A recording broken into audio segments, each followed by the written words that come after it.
This week we're talking with John Ellsworth of Success Strategies.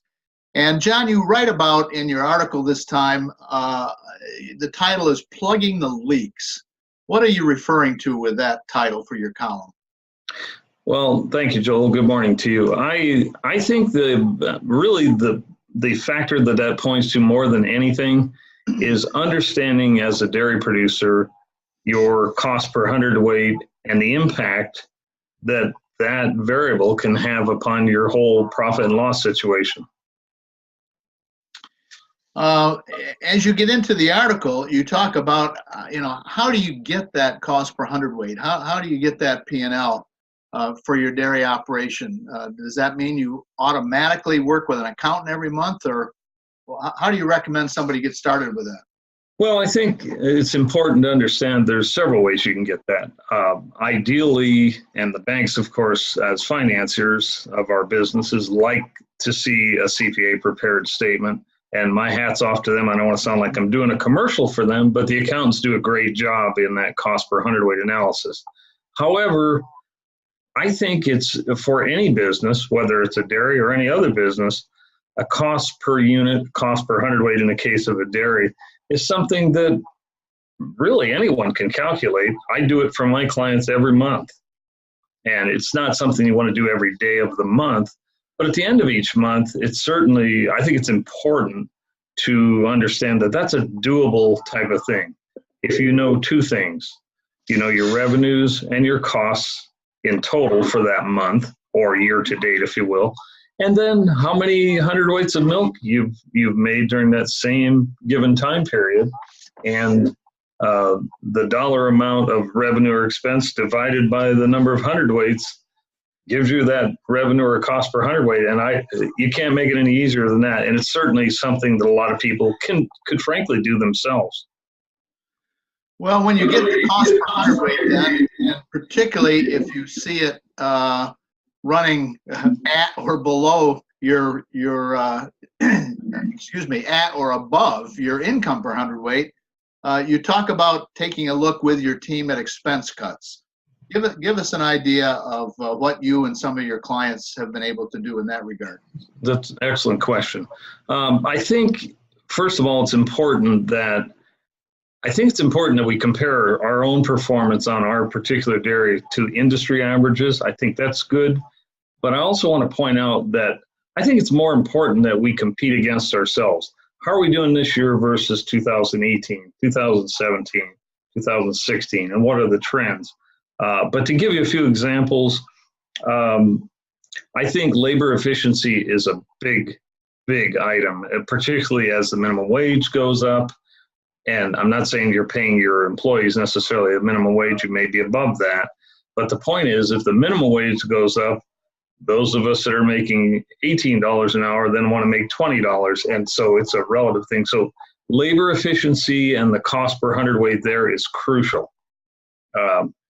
Because it's so easy, particularly in good times, and I think we're heading into some good times, I'm hoping so anyway, in 2019 and beyond. And I think what happens is it's easy to add people, and I'm not opposed to adding people if they add efficiencies, but the cost per hundredweight has to be compensated for somehow in higher milk production, more total pounds of milk produced, more cows handled, a number of different measures. So I think labor efficiency and labor cost is one crucial area. The other one I see, of course, feed costs, everybody knows that's 50 to 60% of your cost. So it's crucial that you understand what your cost per hundredweight. 50 cents a hundredweight can eat through a lot of profitability, take a lot of profits out of your business. And but another one where I see a lot of issues is supplies. We all want to be on the cutting edge, and understandably so, of the latest technology from whatever company is introducing it in the supply side. But I have found some occasions where we had, I call it the belt and suspenders routine, where we have a new product that we're using, and we're still using the old one too that it was supposed to replace to some extent. And that's a cost overrun, in my opinion. We don't need both the belt and suspenders. You wear one or the other, and same thing with these supplies. So I think the important thing is that we identify where those potential cuts can take place, and do it diligently. Of course, we never want to do anything cost-cutting wise to hurt production or reproduction of the herd. That's anybody will tell you that's involved in herd management, of course. So, one of the areas where any business needs to look at is improving the revenue. That's obviously one of the places that can help. Talk a little bit about what some of your clients have done in terms of finding some new sources of revenue for the dairy operation. Great, very good question. Thanks. I can think of 4 or 5 different ones. And look, for example, cow sales. We have had somewhat of an excess of heifers and cows in the U.S. herd. And once you've maximized the efficiency of your operation in terms of cows per acre, cows per, through your facility, I think it's imperative that you consider that maybe there's some benefit to selling some of those good genetics that you have, not necessarily for the sake of selling the genetics, but rather just as another revenue source. Heifer sales is a second thing. And I've had people come back to me and say, yeah, but John, they aren't worth anything today.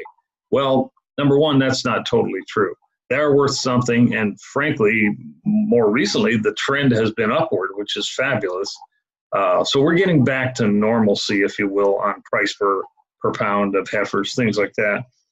But I think when people have had too many heifers, and I mean way too many heifers, like I am working with a client currently where we have several hundred extra heifers. And I think the important thing is that we don't want to carry that extra cost. So we get some revenue from selling those excess animals. And then we also get secondary benefit of not having to feed those couple hundred animals or 50 animals, whatever that number is. I think that's a secondary benefit. We're seeing a movement toward breeding 3rd and 4th service to beef bulls, and there's a premium for those calves. That would be a third source. I've also had a couple clients who worked on manure movement, manure management. They've had some vacuum machines, which are not cheap.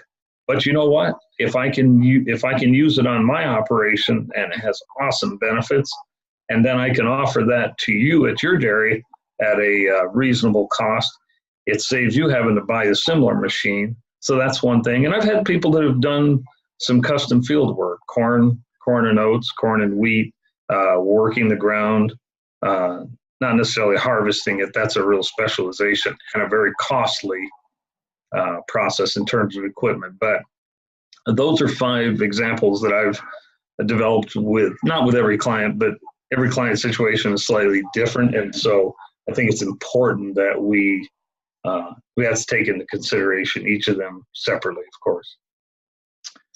Well, thanks, John. Those are some good ideas. In your kind of your final point that you make in your column, you talk about evaluating your financing needs as you do this financial analysis. You might talk a little bit about what you should look at, how Okay. often should you be doing that, and where does the cost per hundred fit in that consideration? Sure. Good point. I have a couple clients I'm working with right now, fairly new clients, that we're really reevaluating their financing structure, their debt structure, if you will. And I think this is a great time to do it. Well, there's never a bad time to do it, but this is a particularly good time to do it simply because, number one, rates were going up for the last 2 years, but they've sort of plateaued. And frankly, they're still at reasonably low levels, the interest rates are. So it's a great time to get that debt structure right.